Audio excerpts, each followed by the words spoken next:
కాణిపాకం బ్రహ్మోత్సవాలలో భాగంగా 5వ రోజు రాత్రి కమ్మ వంశస్థులచే సిద్ధి బుద్ధి సమేత గణనాథుడు పెద్దశేష వాహనంపై పుష్పాలంకరణ చేసి పురవీధుల్లో ఊరేగుతూ భక్తులకు దర్శన భాగ్యం కల్పించారు. స్వామివారి మూలవ విగ్రహానికి కమ్మ వంశస్థులు పంచామృత అభిషేకం చేశారు.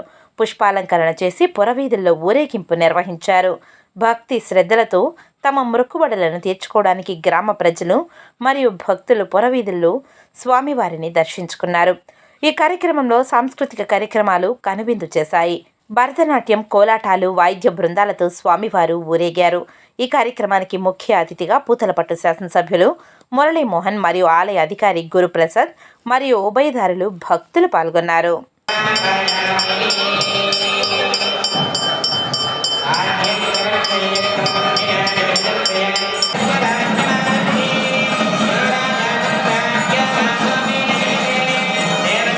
అలాగే గురువారం బ్రహ్మోత్సవాలలో సిద్ధి బుద్ధి సమేతుడైన వినాయక స్వామి చిలుక వాహనంపై పురవీధుల గుండా ఊరేగుతూ భక్తులకు దర్శనమిచ్చారు.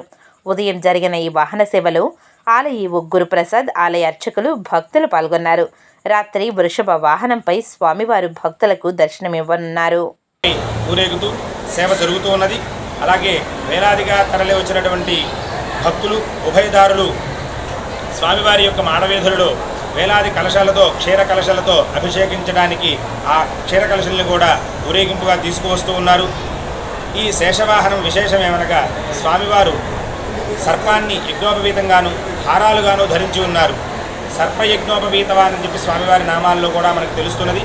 కావున ఈ సర్పాన్ని ధరించినటువంటి స్వామివారిని దర్శించగా కాలసర్ప దోషాలన్నీ కూడా తొలగిపోతాయంటలో ఎటువంటి సందేహం లేదు.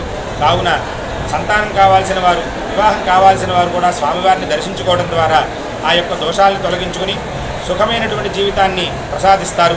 కావున భక్తులు స్వామివారి సేవలో విరివిగా పాల్గొని స్వామివారి అనుగ్రహాన్ని పాత్రులు కాగలరని కోరుతూ ఉన్నాం. అలాగే స్వామివారు రాత్రి పెద్ద బంగారు శేషవాహనంపై ఊరేగుతూ భక్తులను కటాక్షిస్తారు. ఏవైతే మనం దోషములు తొలగించుకోవడానికి వివిధ గుళ్ళని ఆశ్రయిస్తూ ఉంటాము. అలాగే సాక్షాత్తుగా గణపతి కేతువు యొక్క అధిష్టాన దేవత.